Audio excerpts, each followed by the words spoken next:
Delighted to have Sean Kavanagh and Paul Flynn with me to chat football, and Anthony Daly and Liam Sheedy are here for the hurling chat a little later. But we're going to start with football though, and a dramatic weekend in the Connacht Championship. It all started in the Big Apple, where New York were chasing a first ever Connacht Championship victory as Leitrim made the trip to Gaelic Park. Darren Frehel and Emlyn Mulligan watched the action. For Leitrim, and he closes the fist and punches it over. That's going short. They go short with a Gavin O'Brien. And this is Peter Fox. Tight angle here from Peter Fox. The umpire's having a good look at it. They like it. That's a super kick. Gavin O'Brien for New York. That was a good ball by Gavin O'Brien. Good interchange here, and this is an opportunity for New York. Chance of a goal. Over the bar goes Daniel O'Sullivan. We have a 1-point game again. Lovely turn inside by Pierce Dolan. Will he think of the shot? No. He's done well to get out of trouble there, but now he needs an option, and he has it in front of him. This is another goal-scoring opportunity for Leitrim. Side netting. Coming forward here is Heslin. Heslin needs some support. Been tracked there by Rob Wharton. Still Heslin across the goal. Oh, very important touch. Really important flick away there. Back it comes, and an opportunity here for Leitrim to draw things level, and they have the point. Back it comes here to Johnny Glynn. Johnny Glynn to Conal Ahern, first touch for him, and back it comes to Ellis. Maybe half thought about the shot, leaves it to Varley. Adrian Varley with the kick off the right boot, and there you go. What a start to the second half for New York. Leitrim trying to walk it forward here again. This is Byrne. Been tracked there by Alan Campbell. These two have had quite the battle. This is opening up here now for Jack Heslin. Goal chance. Oh, what a challenge. Out for a 45. Referee spotted some pulling there. Leitrim take it quickly. They come looking for the equalising score. It's a big pot into the air. It's looking good. It's looking really good. Big ball. Breaks for New York. Coming forward is Shane Brosnan. What a fine game he's had. The American youngster. Nice turn inside by Gavin O'Brien. Ellis to O'Brien. Chance. Over he goes. Huge score for New York. It's Jack Riley. Donald Flynn into Pierce Dolan. There's an opportunity for Leitrim. This is a scoring opportunity. Still walked inside. Adam Flynn. Byrne goes down. Kicks it over. He has it. Point. What a huge score by Keith Byrne. They're a point down. Patience vital, but the clock is against them. Will they get one more chance? Mark Ellis trying to manufacture something. He has worked his socks off all night. Back it comes Doan Kern. Kick. Shane Carty. He's done it. Shane Carty has kicked the equaliser for New York. Is there a mark call there? Just couldn't hold on to it. Twist and turn here. Opportunity. He's done it again. Evan Sweeney with a sweet kick. Now, Leitrim have it. Tired legs out there. Donald Flynn. This is a chance. Oh, it's saved. What an opportunity for Leitrim. On the overlap here is Matthew Queenan. Oh, there's another free kick. Foul. And Conal Ahern has come off the bench. He's done really well. He catches this. That is as sweet as you like. Wow. This is Mark Plunkett. Mark Plunkett has a little look up. He's trying to thread the ball through the... Oh, great catch. You'd expect him to get this one. A man of his calibre and the form he's in this season. Kicks it in, up and over. Paddy Maguire surging forward. He's got open road ahead of him, you know. Into the full forward again. That is Keith Byrne. Goalkeeper's out. Is he pushed over? Chance of a goal. Oh, Paddy Maguire. Paddy Maguire. There's appeals here for a penalty. A foot block, maybe. Is there a foot block there? He's giving the white ball. Umpires give the white ball, so I don't know. Tiernan Mathers, one of 4 US-born players in the squad. Strikes and it's saved by the Leitrim goalkeeper, Nevin O'Donnell. Paul Keaney is facing Mick Cunningham. Keaney, oh, it's saved! Killian Butler to strike this one. Oh, saved! Keith Byrne to put Leitrim ahead. Saved! Niall Medine. What can he do here? Yeah, Niall Medine down the middle. Here's Quinn. Did it go in? Did it go in? Right. Oh, right, miss. This is Jack Riley. Why? This is Evan Sweeney. Leitrim need a lifeline. They need Evan Sweeney here. Oh, missed it. He's hit the post. This is to make it 2-0. There'll be no way back for Leitrim. Mikey Brosnan, American, born and bred, drives it in, and New York are heading for the Connacht football semi-final. Incredible scenes. Incredible. Gaelic Park is stunned. Stunned.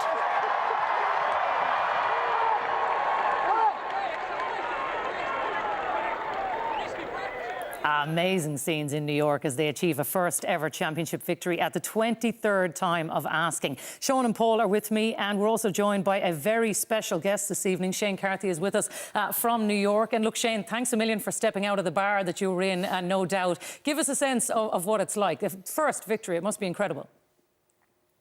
Yeah, it's mad scenes. The last, I don't know, 18 hours haven't really sunk in, but just the scenes after is where we won a Connacht final the way it was going. But there's so many kids and everyone just run around. It was just mad. Yeah, look, Paul, I know you've shared a dressing room with this guy for many years. I'm sure you want to pass on your congratulations. Yeah, Shane, congratulations. Look, obviously we had a great career together, and you playing the same position for me. I obviously had you chasing me down for my jersey for a number of years. This lad was the fittest lad in the Dublin panel through our prime. Like, really well-conditioned player, and fantastic, as we seen here last night again. Shane, I know how diligent you were in preparation for training, with regards to your conditioning and your skill.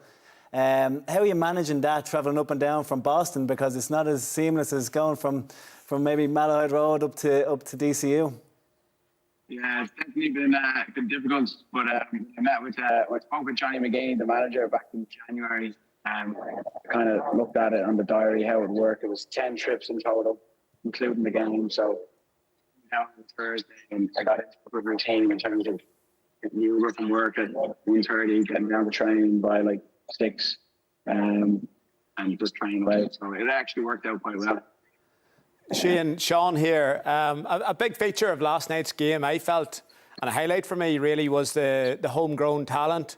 I know there's a lot of work being done at the likes of the Rockland Club there in New York, and Jamie Boyle at cornerback was immaculate. You know, yourself obviously was massive carrying the ball in that transition phase. The Brosnan brothers. Is there more to come? Is there development happening in New York that we're going to see more and more homegrown players coming through the system?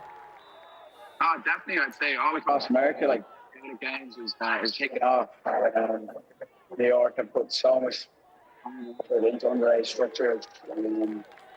The Brosnans, they both played immaculate yesterday. Like you said, Jamie Boyle, but there's 12 lads in the squad that are American born. So that just goes to show, I think there's going to be a few more coming through in the next couple of years. So definitely there's more to come. And that left foot point, was that something that you learned off Paul, or was that something you came up with on your own? Well, I actually tore my quad last week, so I couldn't kick with me right all game. Jeez. So I just had to go everything with the left, pretty much with the plan. But yeah, Flinner that's his pocket, so he's probably on the other side and on the right side. But I don't know if Flinner could do that one with his left. No, Flinner definitely never pulled a left footer like that. So fair play to you. Never. Come here, Shane. Before we let you go, what's the plan then for the rest of the night?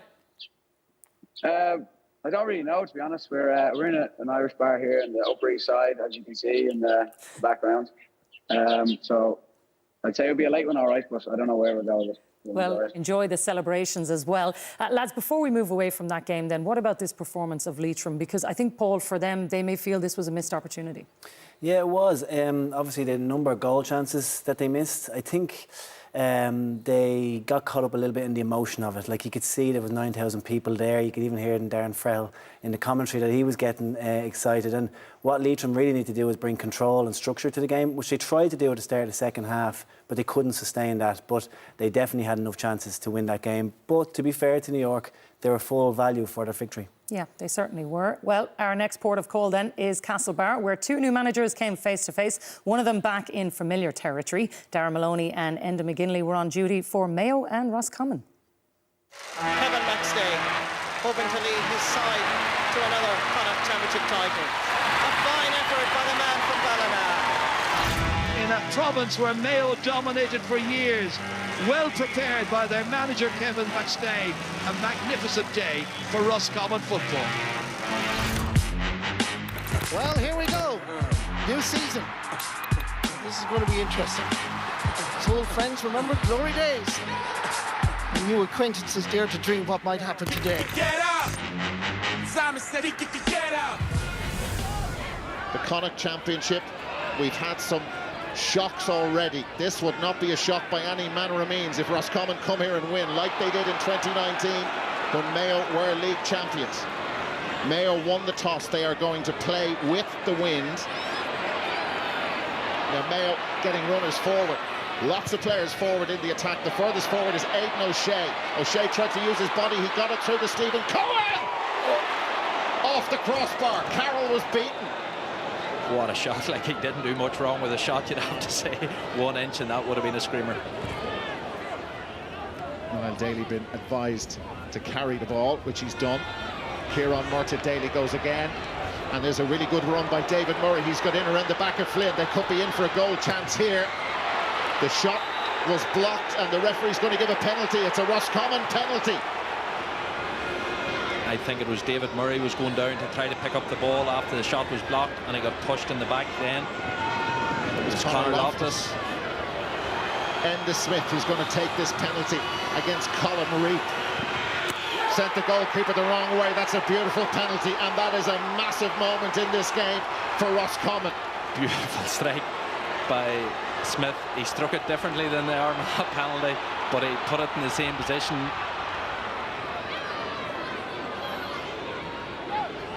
Jack Carney. Here's Paddy Durcan. There's so many leaders, a lot of young players on this Mayo team, but they need to show themselves. Ryan O'Donoghue, Paddy Durcan, speaking of leaders, he's got in around the back, and there is the first point after the Roscommon goal, and that is their first score since the 3rd minute. So Conor Carroll has to move forward with it. Oh, there's the risky play, and they've lost the ball. Carroll's out off his line. Here's Diarmuid O'Connor now back on his goal line. Aidan O'Shea in close to goal. O'Shea hanging onto the ball. Is he hanging onto it too long? Yes, he is. That was the referee's call, and O'Shea ends up on the ground.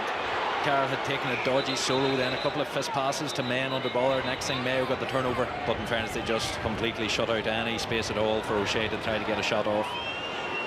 They work it back out the field, trying to get it into a shooting position for Conor Daly or Keith Doyle or Owen McCormack. Now that ball in around the back for Kieran Lennon. He's in. Lennon shoots. Blocked down, and the follow-up is scored. Donny Smith. The initial shot blocked. Donny Smith finished up. And so often you can see those shots either skied or people sort of throw the leg at them. Donny Smith looked completely composed there. Knew what he was at. Huge goal for Roscommon. Ryan O'Donoghue. Roscommon defending with 13 outfield players. Stephen Cohen, but there's a big gap there. Here's Donncha McHugh. McHugh, point on his championship debut. Brilliant run by Donncha McHugh. He came into acres of space right from the far wing of the pitch. Yuan just stepped out of the way. Stephen Cohen. Tommy Conroy steps in off the wing.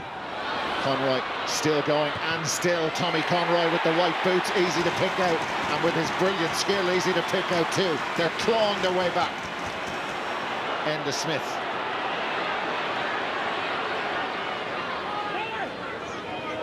Conor Daly. Dan O'Carroll. Dermot Murtagh trying to let this one go on the breeze, and that is a beautiful score by Dermot Murtagh. He's done his stuff with the place balls, but that's a massive one from Clay. 2-5 to 8 in the 61st minute. They could do with a score here, Mayo, and they really need a point, having had the ball for so long. Ball turned over. They made mistake after mistake in that attack. There's no foul there. Roscommon just had to get rid of the ball. That Roscommon defensive effort has been stunning today. 1 free all day, I think. Ryan O'Donoghue got 1 free. Roscommon have given up. They've been so disciplined. Tightest defence in the league with only 3 goals conceded. Look at this from Dermot Murtagh, and what a moment, what a turnaround. And is that the score? Dermot Murtagh comes down the field and does that. So it's Enda Smith again. This is brilliant from Enda Smith. He's got in around the back. This would seal it, the clincher from Enda Smith.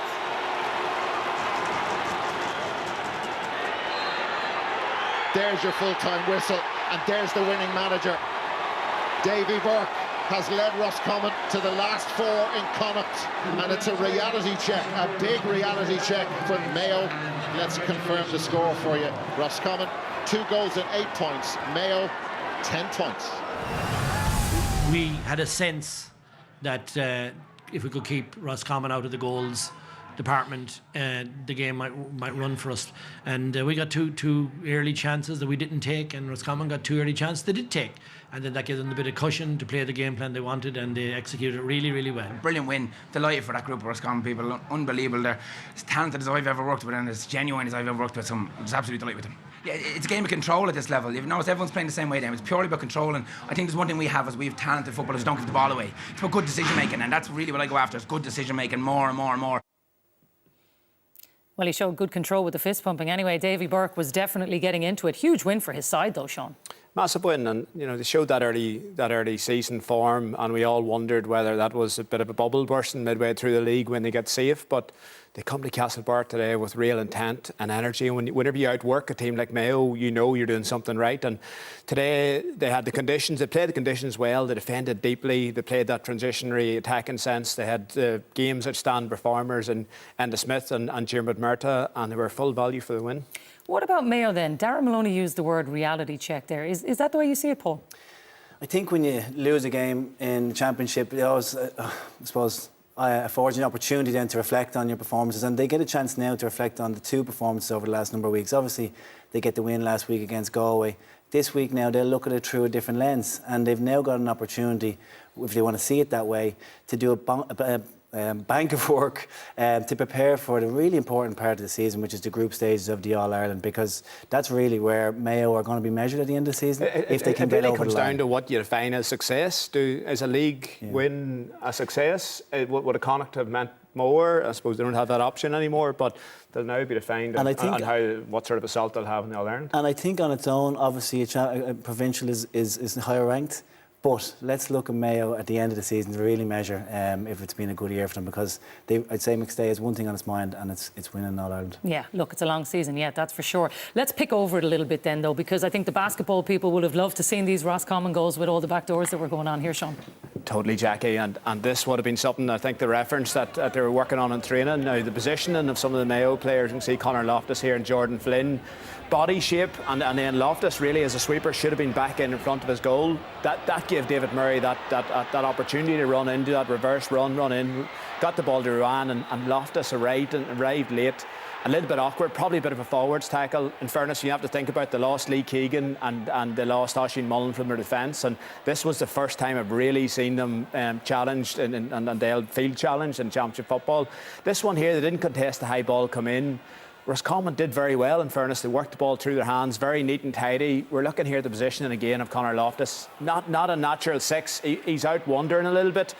In fairness to Roscommon, another brilliant cut on the other side this time, and a brilliant finish from Donny Smith. But when you lose players like Oisin Mullen and Lee Keegan, you always wonder whether they can be replaced. In the league, they replaced them by playing an attacking brand of football. That attacking brand of football wasn't available to them today with the conditions. And in those key moments, Roscommon really had the upper hand. Yeah, for sure. Well, look, that's the attacking side of it. We've given Paul a brand new toy to look at the defensive side. What impressed you most about this performance, Paul? Yeah, I think Roscommon traditionally have been an easier team to break down, but this management team now have brought a real structure to their defence, and that structure has been the foundation of their attacks. Today, they got 50% of their scores in transition from turnovers. And we could have showed plenty of clips, but we're going to show this one with a bit of behind the goal footage. You see Durkin transitioning down the right wing. And as this play develops, you'll see that Roscommon have the scoring zone well blocked up. Fionn McDonagh gets this ball, and he gets contact, or Roscommon get contact on. They don't foul, importantly, and they didn't give any frees away, or too many frees away today in that scoring zone.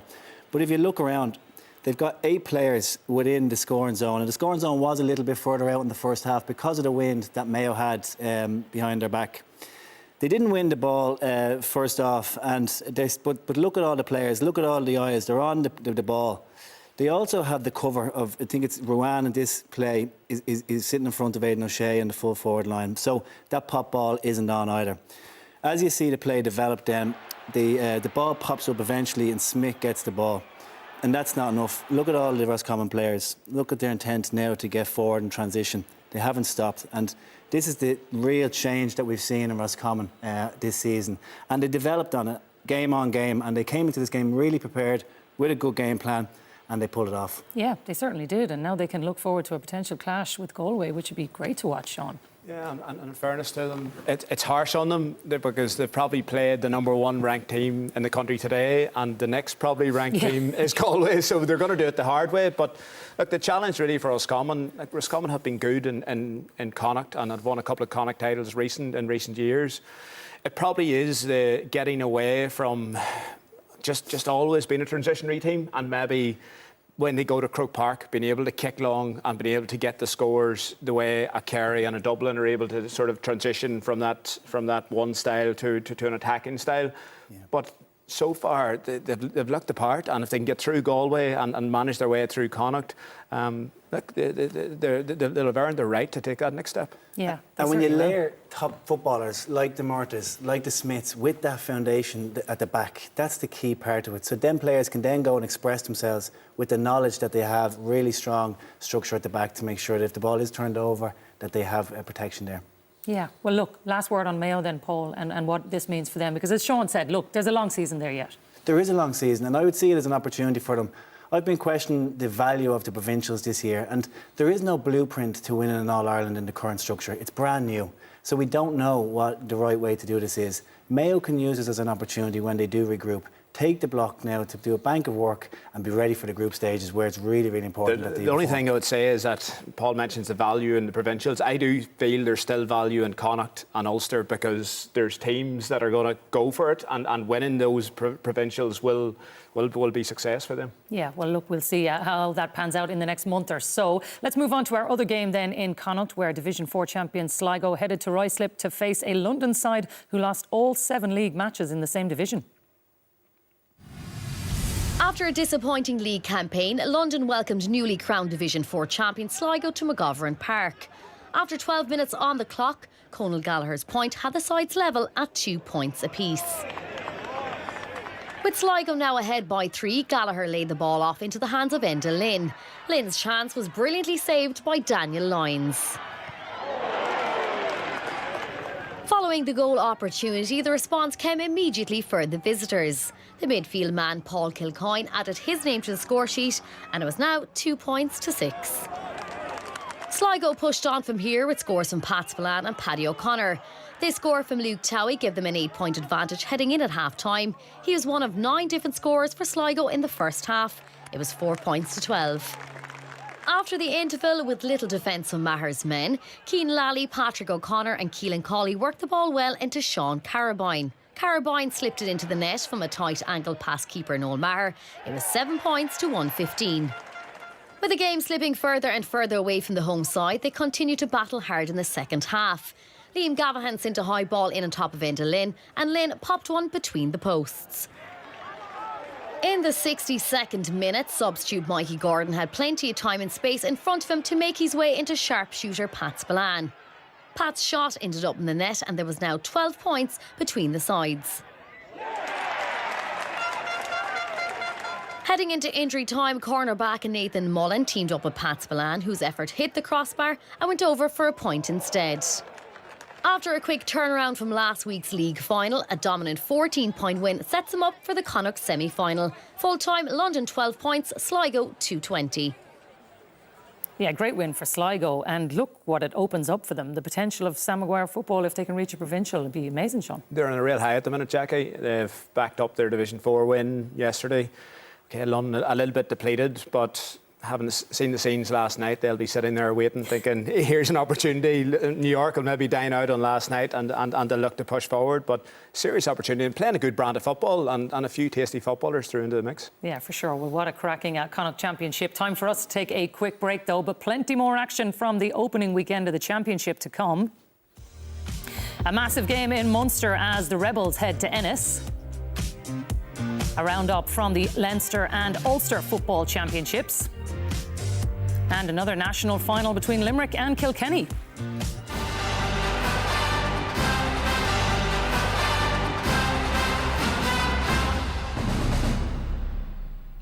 Welcome back. In Munster, Kerry's stranglehold on the province seems stronger than ever, but in Ennis today the stakes were high. Cork needed to maintain momentum, but for the banner, only victory would keep alive their hopes of competing for Sam Maguire. Down the line it goes. Clare looking to get an early score. This is the full forward, Keelan Sexton. Two defenders for company. Sexton has got the shot away though, and that's a wonderful score. Dermot Coughlin. Cork happy enough to stand off. This is Sexton again, looking for a second point in a row, and Keelan Sexton has got it. Rory Dean plays it inside to Ian Maguire. Fouled. This is Sherlock now, and Sherlock puts it over the bar. It's all square. Well, that's a loose kick out straight to Sean Powter, and Cork on the attack now with Rory Dean. His goal on here for the visitors. Off it goes to Brian O'Driscoll, off the crossbar, and Clare survive.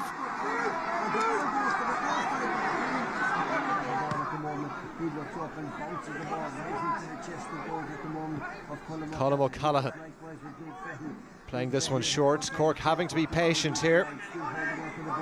This is the centre back, Rory Maguire, takes on the shot and fires over the point. Podge Collins, space for him right on that 45-metre line. Outstanding kick from Podge Collins. Cork working it short through Rory Dean now. He's enjoyed a lot of possession in this game. Out to that far side, things opening up here. That's a lovely ball inside, and now possibilities here for the cornerback Tommy Walsh. Good tackling from Clare. Kevin O'Donovan out to Sean Powter, and Powter puts it over the bar.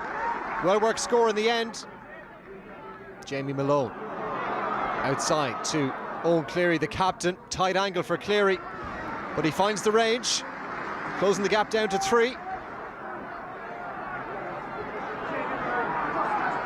Bit more purpose now about Clare as Jamie Malone takes it forward. Patient build-up required. Keelan Sexton has had a good game so far. Look at that for a dummy from Sexton. This will be some score. Keelan Sexton has got it. Brilliant point.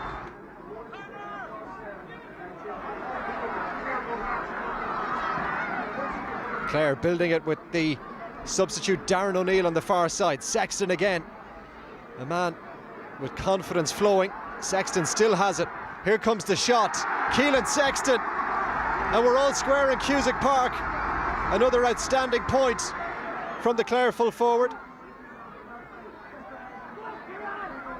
Can Cork find a way through this Clare defence? Stephen Sherlock. Difficult angle, but Sherlock kicking that one off the right boot. Puts it over the bar. Cork ahead by 1 again.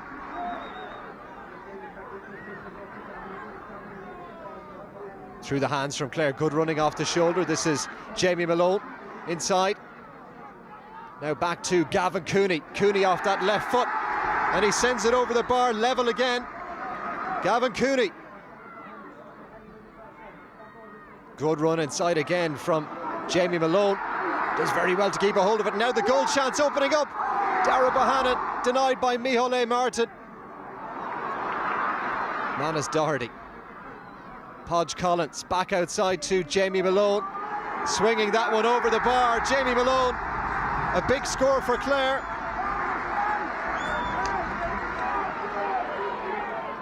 Maguire. And now Sherlock has the space, and Sherlock puts that one over the bar for Cork. Rory Dean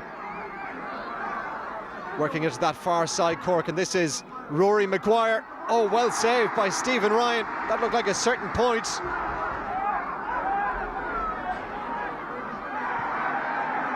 Cork working it through the hands.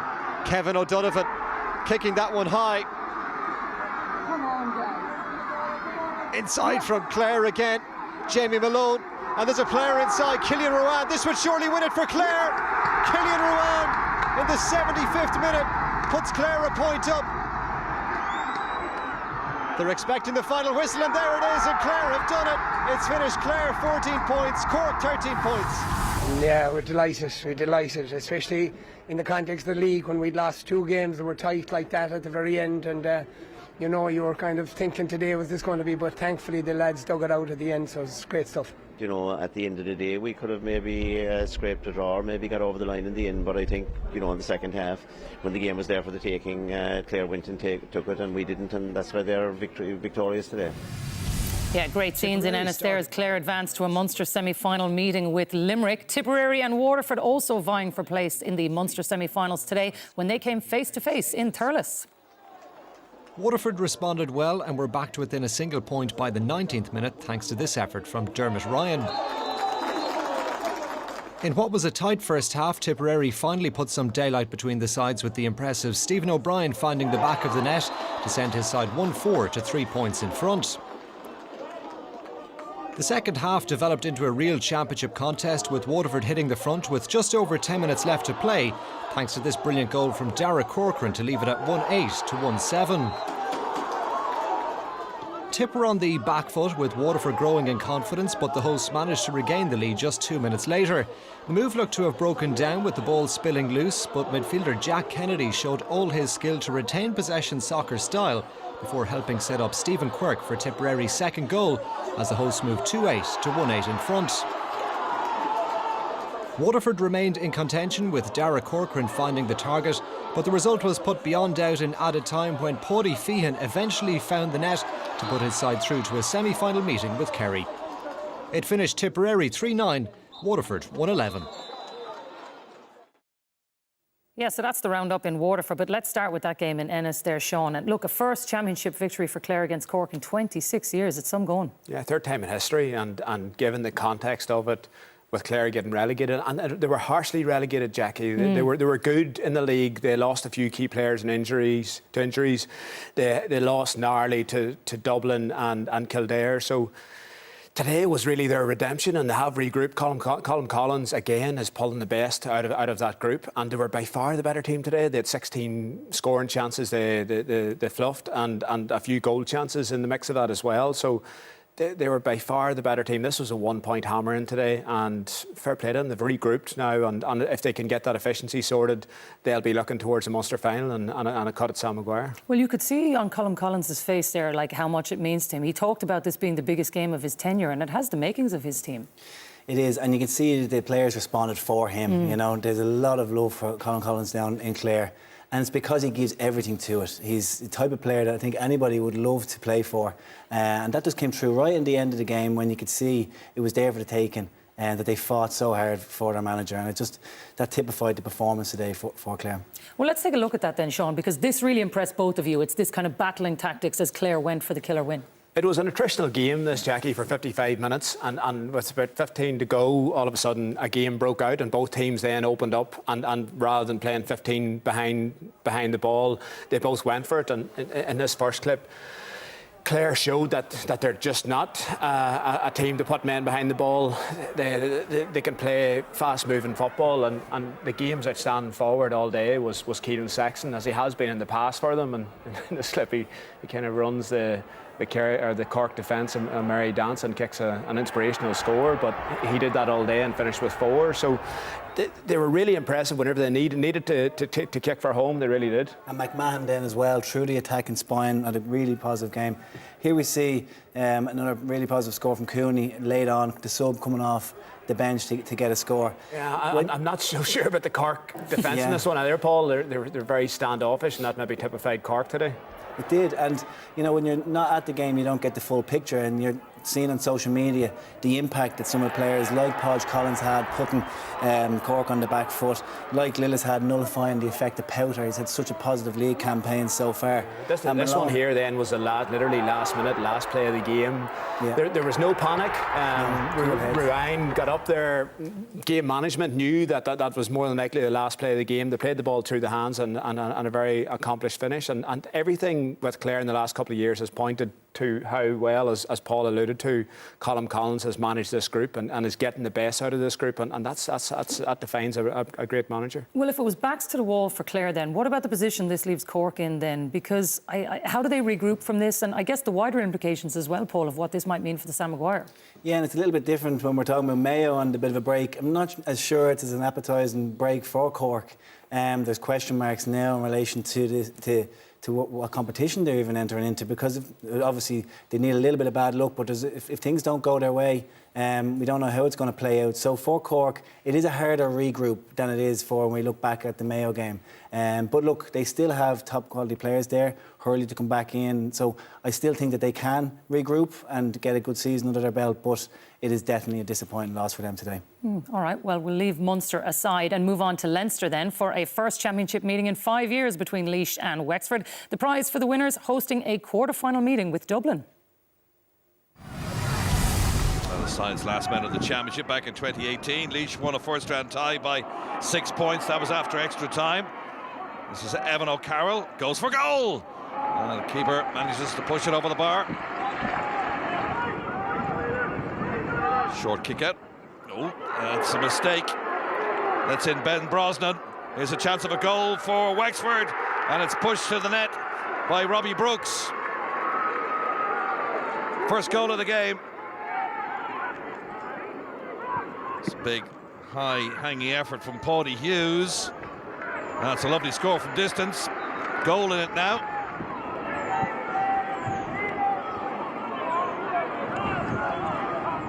This is O'Sullivan. Bursting forward, O'Sullivan goes for the point.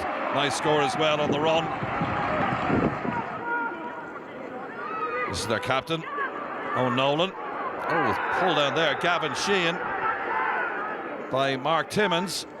And Timmins could be in trouble here. Yes, indeed. Black card from referee Conor Lane. So Laois down to 14. It's going to be Ben Brosnan. Wearing 26, easy tap over. Gap back to 3. Damon Larkin. Here's O'Carroll. A nice spin from O'Carroll, the big man, from the exclusion zone. A couple of options here. He could use the goalkeeper, or indeed he's going to knock it back to Gavin Sheehan. Oh, that's a mistake. Evan O'Carroll has nipped in here, and it's an easy tap-in finish for Mark Barry. Cool as you like, but it was a big mistake by the Wexford defence. Kieran Lillis, 2 minutes into the second half, lays it off to Damon Larkin, outside of the boot, lovely score. They're back in front again, 1-9 to 1-8. Short kick out, and the wind has held that up. It's not a great clearance at all. Straight to Sean O'Flynn, inside to Larkin. Laois now lead by 3. Chip forward by Glenn Malone. Here's John Tubritt. And a chance for Brosnan for a goal. Oh, has he been pulled down by the goalkeeper? Yes, says our referee Conor Lane. Arms outstretched. Brosnan dragged to the ground. And the referee left with no option but to give the penalty. Here's Brosnan. Nice finish. Bottom right-hand corner.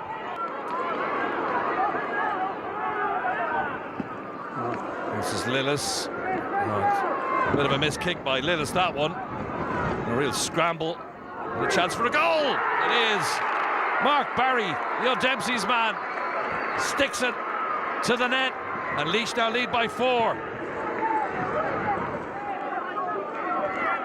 Mark Barry. Very good game, Mark Barry. Nice little hand pass inside to Kingston. Oh, he's going for the top corner, but well, he got the point. Looks like time is up now, and it's going to be a 4-point victory for Laois, who go on to play Dublin now in the next round. It's finished Laois 2-17, Wexford 2-13. So Laois into the quarter-finals. The other two games saw Wicklow face Carlow and Longford play Offaly. Valerie Wheeler reports.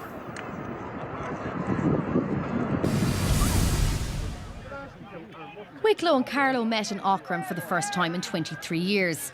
On his 150th appearance, Dara Foley had Carlow 3 points clear after 16 minutes. Disaster struck for Wicklow a couple of minutes later as they were forced down to 14 men. The man in the middle from Dublin, Barry Tiernan, flashed a black card to Killian MacDonald. Carlow were in control for most of the first half, but being down a man did not stop Wicklow as they crept back into the game thanks to Kevin Quinn, who had them level. Wicklow went on to take the lead for the first time. This goal from Malachy Stone had it 1-5 to 6 points at half-time. With 3 points between the sides, Carlow had numerous chances, this being one of them from Josh Moore. In the 69th minute, the energy continued for the hosts. Owen Darcy booted the ball into the empty net to punish Carlow keeper Kieran Cunningham. This goal brought Darcy's tally to 1-2. Wicklow advances got their first championship win over the Barrow-siders since 2010. Wicklow 2-12, Carlow 10 points. Going in 2 points down probably didn't justify the work rate we put in the first half. But look, with no excuses here. Wicklow are the better team, especially in the second half. The big thing about our boys today is that they do start believing that when we do get on top of a team that we need to believe that we can put them away, and I didn't feel as if, I suppose that was the one aspect today, is that we didn't put them away quick enough, but we got there in the end. With Longford having suffered the blow of relegation in the league, they hosted Offaly in Pearse Park for round 1. Offaly got off to a dream start despite playing against the wind. On the 9-minute mark, Rory McNamee spotted Cunningham on the run alongside him. Cunningham fired a cracker into the back of the net and they were ahead by 4 points to no score. The goal did not upset the home side as Darren Gallagher kicked over their 3rd point to keep up, and now they only trailed by 2. They continued to push on and eventually took the lead for the first time after 28 minutes with this lovely shot from Joe Hagan. It was now 6 points to 1-2. Martin Murphy's men level matters just before half-time thanks to Rory McNamee. It was 7 points to 1-4 at the break. It was impossible to separate the sides. Daniel Mimna and Desi Reynolds worked their magic to get the ball closer to the goals. Desi palmed the ball across the line to Darren Gallagher, who fisted the ball into the net. After 43 minutes, it was 1-8 to 1-6. The faithful county kept the scoreboard ticking over and they went in front once more as Lee Pearson found space to kick one from his left boot. Once again, the sides were level for the 5th time by the 65th minute as Joe Hagan registered the score to have it 1-10 apiece. The substitutes started to roll on and a point from Bernard Allen proved to be the difference as Offaly defeated their neighbours to advance to the quarter-finals of the Leinster Championship. Full-time score, Longford 1-11, Offaly 1-12. So there is a look at your Leinster Championship with victories for Laois, for Wicklow and Offaly today, who all advance. And as you can see, that's a look at who they're going to play next in the quarter-finals. But as we turn our attention to the games, I suppose, look, for everybody in Laois, matters really outside of football. Really, everybody's with them this evening because we're hearing a member of the panel, they're a close relative, sadly suffered a tragic accident today and has lost their life. So I think, Sean, like for Laois to be able to even to play that game today, to put that aside and to be able to play, I think everybody in the football world is just thinking of them tonight. Absolutely. Another one that puts football into perspective. There's a greater, wider thing that is life, and such sad circumstances, and for at least to go out and dig out a victory, it'll mean a lot for all involved, and obviously thoughts and prayers go out to the family involved. Yeah, absolutely. Well, look, on the action in the Leinster Championship, I think we see there by the draw for Wicklow in particular, listening to Oisin McConville, for his team to bounce back after that league final loss as well, Paul, that's going to give them a huge boost. It is, and he even said himself there that maybe the performance wasn't to the level that he wants from the squad.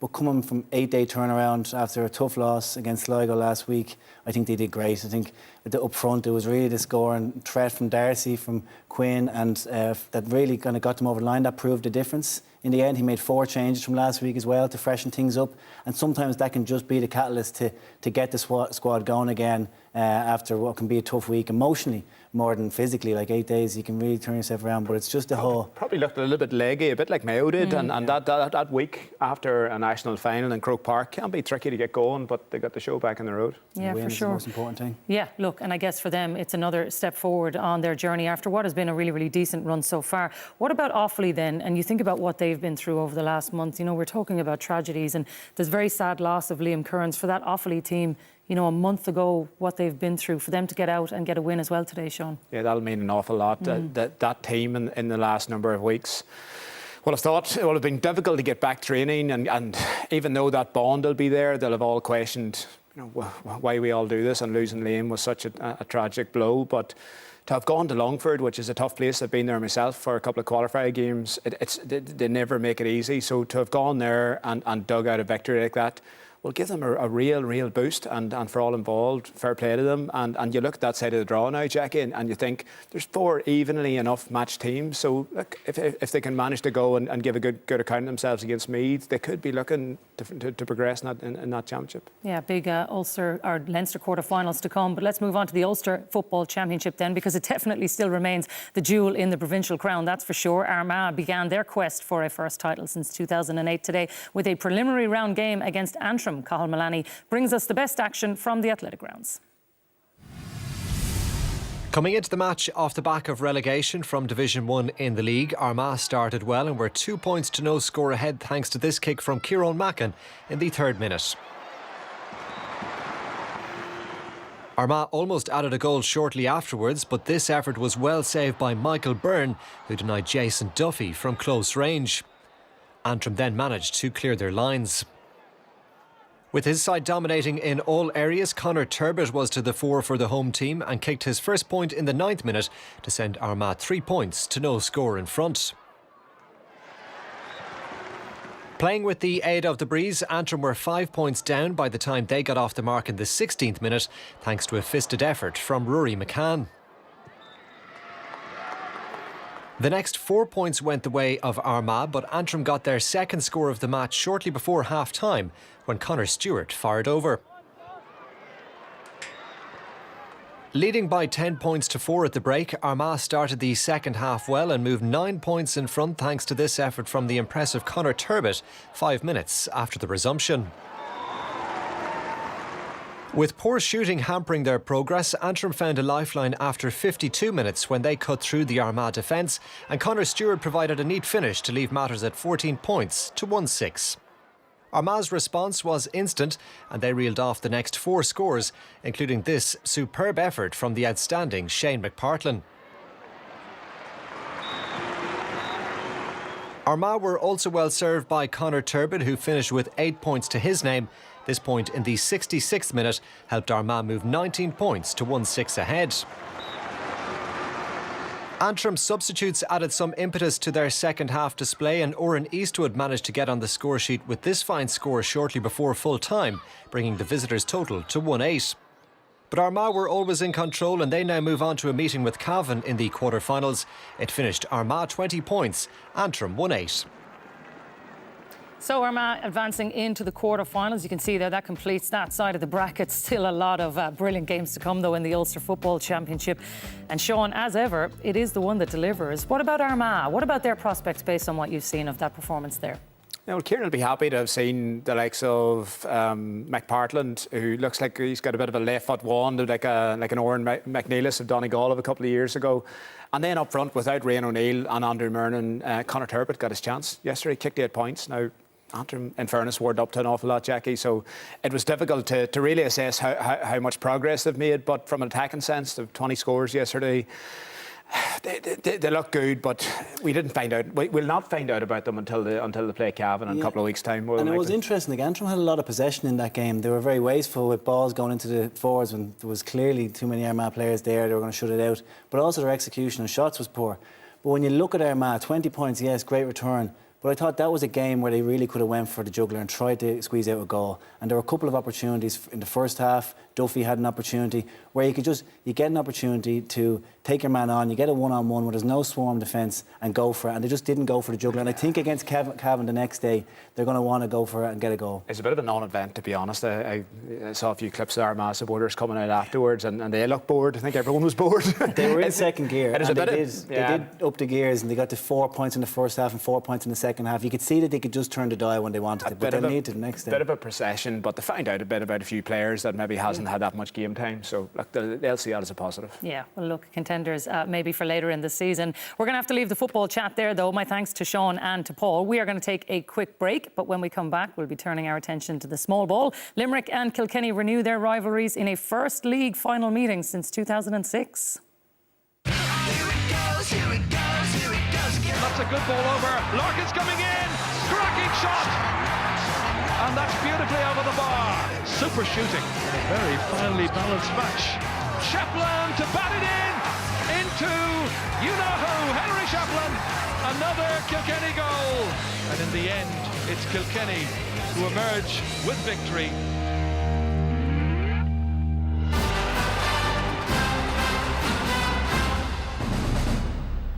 Welcome back. Well, as you can see, Liam and Anthony have joined me to talk hurling. Limerick and Kilkenny renewed acquaintances today for the first time since the big one last July, as Leaside hosted the 2023 Hurling League final.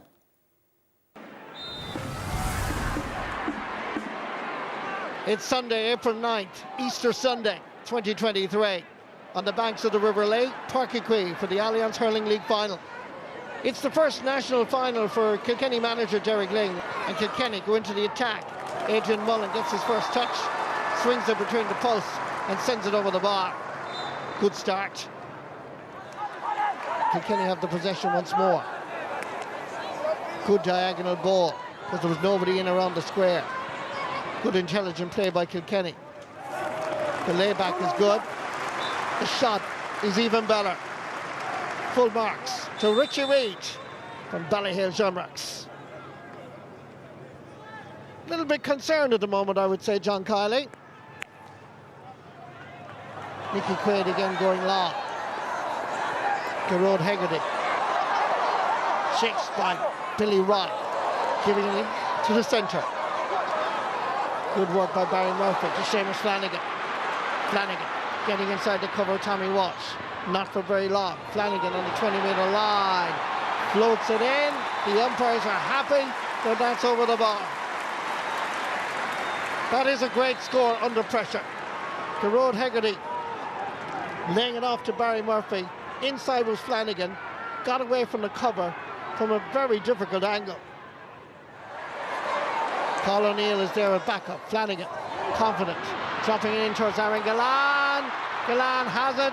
Lays it off to Barry Nash, former forward, now corner back. Hits a shot! Brilliant goal! When you have the X factor, you always have the X factor, and Barry Nash has the X factor. Corner back, corner forward, give him the slither, anywhere near goal. He can defend it at one end and score at the other. A smashing effort to beat a brilliant goalkeeper like Owen Murphy. Kilkenny, having started so well, now find that Limerick have found their mojo.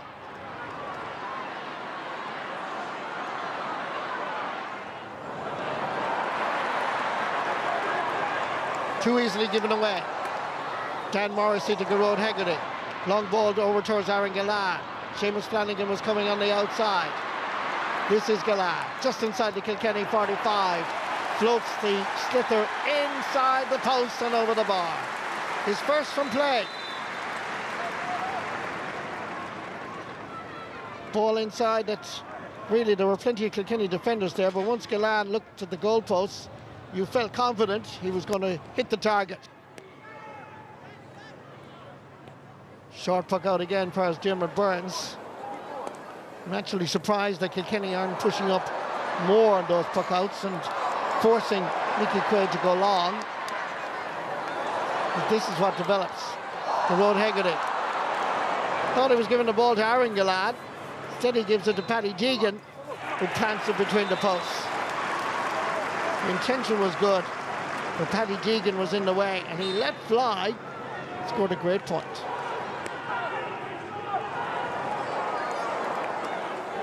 Over towards Barry Murphy, nice stick work, sending it in turn down towards Aaron Gillard, who's unmarked.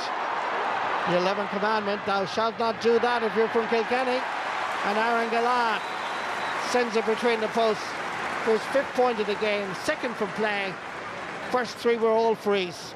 The marking by Kilkenny on this occasion was lax, to say the least.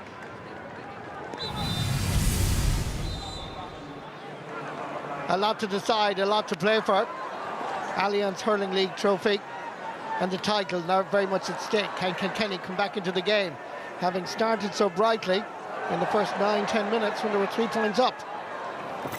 They find themselves trailing by 6 at the break. Here comes the response. David Blanchfield laying it back. Far is Adrian Mullen, who sends it sweetly between the posts and over the bar. Looking for it was Cian Kenny. Better ball in. Brilliantly won by Billy Ryan. But the hand pass inside to Keoghan didn't reach its intended target, and Nicky Quaid was able to deal with it. Carl O'Neill, surrounded by 3 Kilkenny Cats, manages to get it away past Cian Lynch. Sweeping it down towards Flanagan with a quick ball. Flanagan on the turn, over his right shoulder. Hits it in and hits it over the bar. 2nd point of the match for Seamus Flanagan, and both of them were difficult enough angles. Both of them well over his shoulder. Plenty to ponder, Derek Lang. Plenty to think about. Cian Lynch, unselfishly giving it to Seamus Flanagan. Heading towards the 20. Gillane wants it. Gillane gets it. Gillane scores on the volley. It's a magic afternoon on the banks of the River Lee for the All-Ireland champions. They won the All-Ireland last July. They're winning the league in April. It's an Easter Sunday that the Limerick people will never forget. Seamus Flanagan getting inside the cover. Gillane wanted it. He didn't even get it into his hand. He just volleyed it past Owen Murphy. Brilliant. Absolutely brilliant. It's hard physical stuff, but there's nobody batting an eyelid. Richie English, Dermot Burns, on his toes, picking the slither up and sending it over the bar. Now that is class. The pass was not a good one. He was down on his toes, down on his ankles, and he hit it beautifully between the posts.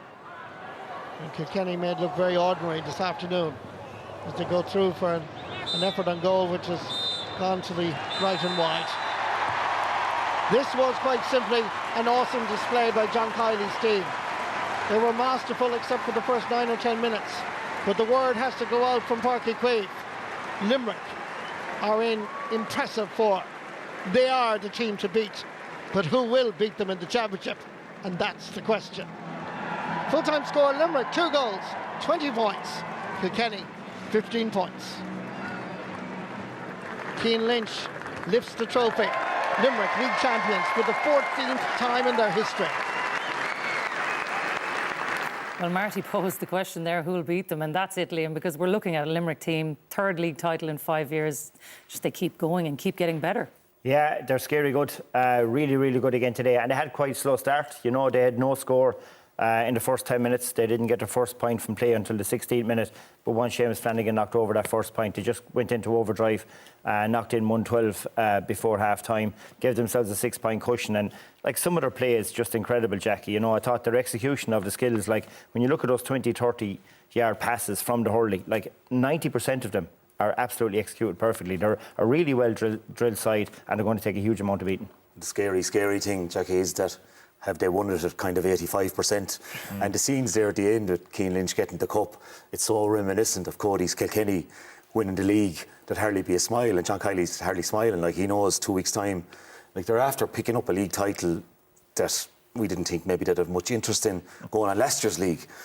But now they've won that and they're driving on. And we always say Munster is a minefield. It's a minefield for 4, I think now. We know one team will come out. Yeah. Well, look, you mentioned Brian Cody there. What about Derek Lyng then? Because he gets his team to a league final, maybe in the shadow in his first year. Does the performance today take the gloss off getting there? A small bit, but I'd still say a successful league for Derek. You know, he's experimented with things like, you know, Paddy Deegan to wing forward, Billy Ryan started midfield today, the Pádraig Walsh thing at cornerback, Hugh Lawler coming from 3 to 6. He knows he can revert to a lot of those, and let's face it, I think we've no doubt that probably Galway and Kilkenny will be 2 of the 3 to come out of Leinster. So I think Derek won't be overly upset. It wasn't a kind of a normal Kilkenny performance, though. They were very standoffish after a very good start. I think it's probably one of the days, though, like, if you ask me the day where he learned the most about his team, it's probably today. And he's far better off learning that in April than finding out later on in the year. So I think, you know, he's got some harsh lessons. He's got a lot of ammunition for some of his players because some of his forwards just didn't show up today. So, like, he's a lot of homework to do. But I think now he knows where he stands. And some good performances. I thought Adrian Mullen was a real plus for him. But overall, they were a long way off today. But take the likes of Billy Drennan, like, who's been great now in the league, and he's great trust in him, obviously, from being his main man in the under-20s last year. Like, coming up against that full back line today, like, it's baptism of absolute fire. Like, I mean, Limerick have probably 5 guys for the full back line who any other county would take the 2 that they're not using. Yeah. Lovely game for John Kiley to be able to play, isn't it? That's for sure. Let's hear from him now because Marty caught up with him a little bit earlier on, reflecting on a 3rd league title in 5 years. Well, you can well imagine that the people of Limerick are celebrating tonight with that awesome display. But Limerick manager John Kiley will have a lot to think about, of course, as he looks forward to the Munster Championship. John, a mixed bag because you shot a lot of wides, but let's dwell on the positive. That was an awesome display. Yeah, there was aspects of our play that we'd be very, very happy with. You know, we controlled the game for good periods of the game. Our use of the ball was good. We created plenty of scoring chances. Obviously, as you said, you know, the 20 wides will be something that, you know, we'll be disappointed with. Maybe our decision making around some of those shots will be disappointing as well. But listen, overall, happy with the performance, but a significant improvement will be required for the next day. You now can concentrate on the championship, having won the league. In terms, the amount of talent that you seem to be bringing through is remarkable as well. Yeah, listen, we're working on it over time. It's a work in progress. Every year you're trying to bring through a couple of lads and give them exposure and see if they can adapt and step up.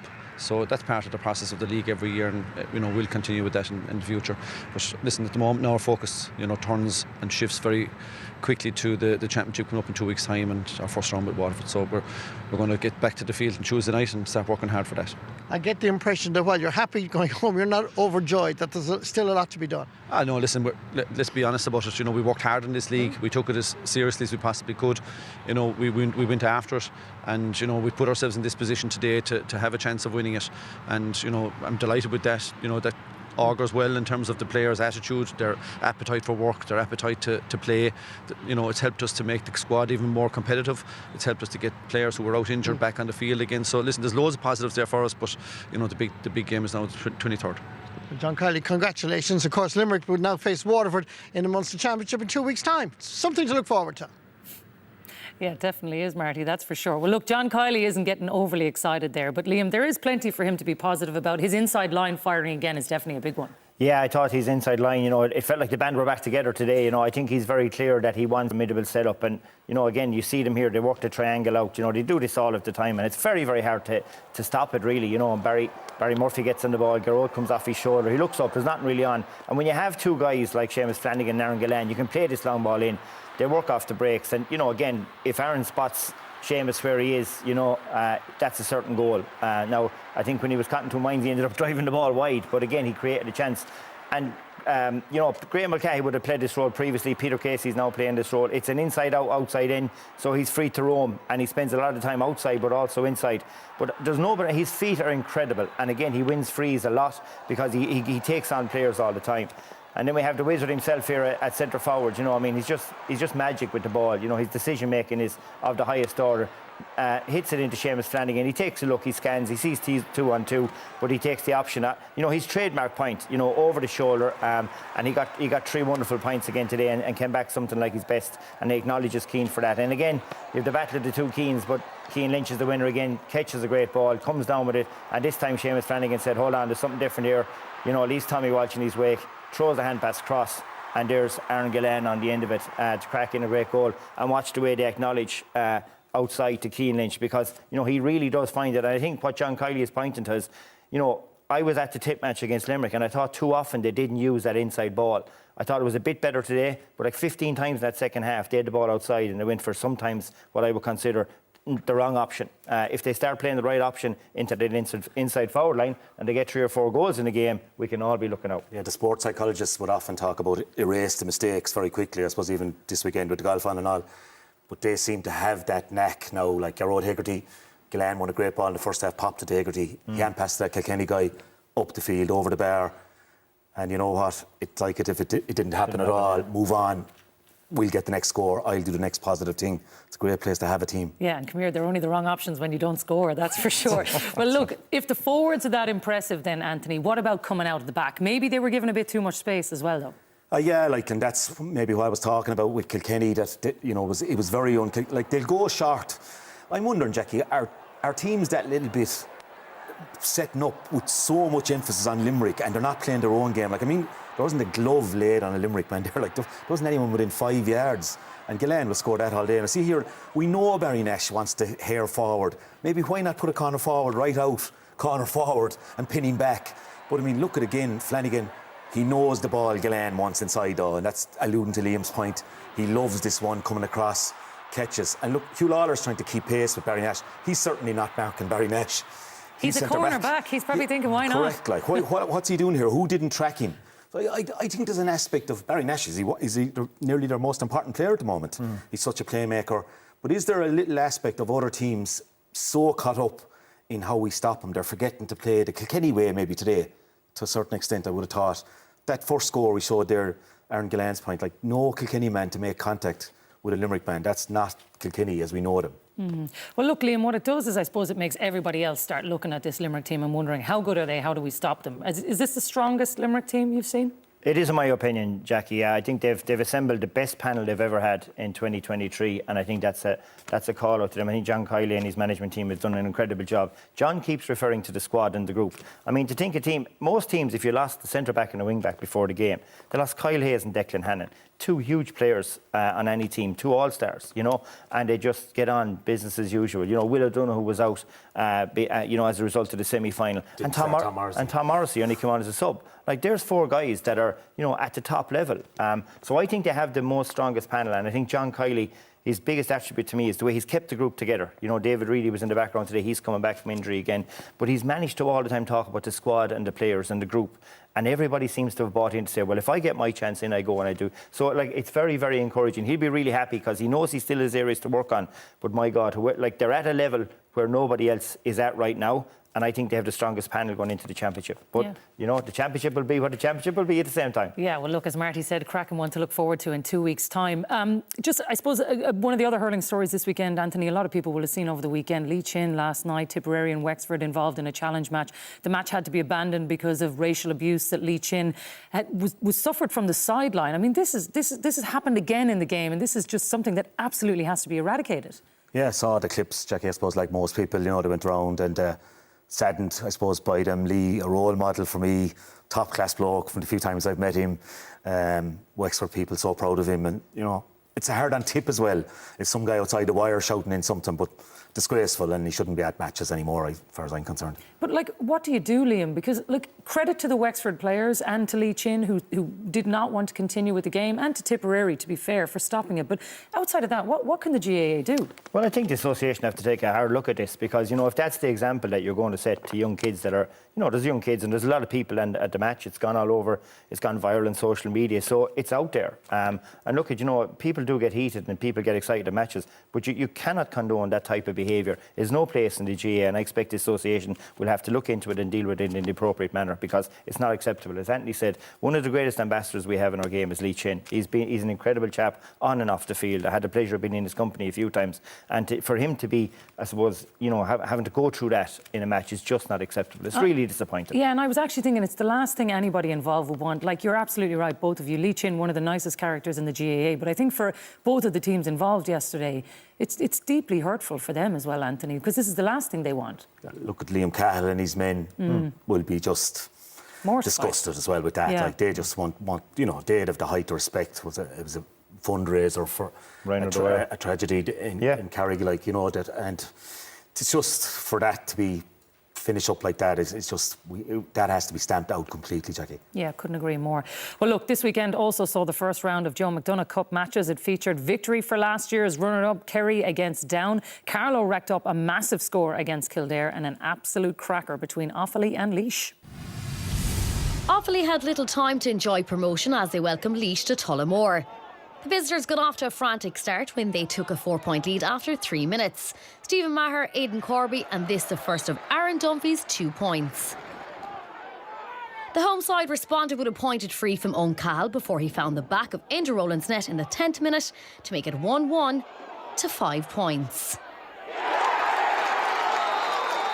However, Maher's side upped the ante as they hit over 4 points in quick succession, including this one from Aidan Corby to push the lead out by 5 by the 16th minute. Once again, Offaly kept the faith as they cut the margin this time. A goal from Joey Keenahan in the 24th minute had them 2-3 to 10 points. Points from Stephen Maher and this effort from Aidan Corby helped Laois to have a 3-point lead going in at the interval. Offaly made a wonderful start to the second half, outscoring the visitors 5 points to 2. This score from Brian Duignan, giving the home side the lead for the first time in the game. By the 47th minute, Offaly had moved 3 clear, but more points from Stephen Maher, and this shot from Dunphy had matters level by the 51st minute. Offaly's response was instant as Killian Kiley split the post, and 2 points from Owen Cahill give Johnny Kelly's side a 3-point lead. Laois never give up, and Paddy Purcell finished this move with a low shot in past Stephen Corcoran to level the matters on the hour mark. Within 3 minutes, Offaly had regained the lead as Owen Cahill found the back of the Laois net for the second time. After playing for a 5th weekend in a row, the faithful county held on to take the win. Full-time score, Offaly 319, Laois 122. Yeah, and as Valerie said, they might be playing for the 5th weekend in a row, but it's not doing them any harm. Yeah, I think that's 7 unbeaten, Jackie, in the season for them. I think they drew with Kildare in the league. Tough turnaround, the 6th day from the league final, which was massive for both counties, and we probably saw the way Kildare suffered. But going well, Offaly, nice bit of talent coming from last year's minor team that we haven't really seen yet. There'll be a lot of them doing their leaving, I presume. But, having a forward like Owen Cahill, I think he'd be on every team in the country. And having a marquee guy like that, and he's, for Johnny Kelly, like he's massive. I mean, he'd be the catalyst for them going a long way in this. And we all know where Offaly want to get back to, and I think they're on the right road. Laois was in the company of Dan Shanahan last week, who was involved with Willie Maher, and he was quietly confident, and I think they might meet up again. I think Laois have a lot of talent, probably a little bit reliant on Stephen Maher, Picky up front, who again was the main man yesterday. So they did an awful lot of the hurling, Jackie, in the first half, but the 2 goals, of course, kind of against the run of play, massive, and that sustained Offaly, and then Offaly kind of took over near the end. Yeah, look, great for them to get back to the heights that we know that team can get to. What about Carlow then, Liam? You look at the score they racked up, 5-23 to 19 points, a hat-trick for Paddy Boland. Some scoring. Yeah, some scoring, and I think Tom Mullally is doing a fine job there. I'd say no doubt he was watching for this match from a long ways out. He probably had Kildare in his sights, and Kildare obviously had the run to the league final last weekend. Like, they were 4-13 to 5 points up at half time. They really put the game to bed in the first half, and it's a big win for them because it sets them up. If you win your first game in the Joe McDonagh, there's 5 matches in a round robin series. It's really, really tough to get to the top 2 and the top tier. And Martin Kavanagh again, 12 points again yesterday. So really good start for Carlow, and and they're well drilled, so it'll be interesting to see. Next round of matches now are vital to see how they go. Tough on Kildare, though, with the 6-day turnaround. It Like is. you'd mentioned that as well. That does definitely play a part in this. Yeah, look, it's really tough for them because, you know, for them to get to the final, it was a big deal. They topped the table and then they went in and to lose to Offaly in a tight game where they were nip and tuck the whole way along. Emotionally takes a lot out of them when you lose, whereas when you win, you get a bit of momentum. But they came back, you know, 5 points in the first half. They got 14 points in the second half. So I expect Kildare to learn a lot from yesterday, and they will improve, no question. Yeah, great win for Kerry as well. And come here, I won't even get you started on Clare Tip in 2 weeks' time because we'd be here all night. But come here, we're going to have to leave it there for the evening. My thanks to all our guests tonight, to Sean, to Paul, to Anthony and to Liam for their company. We will see you next week.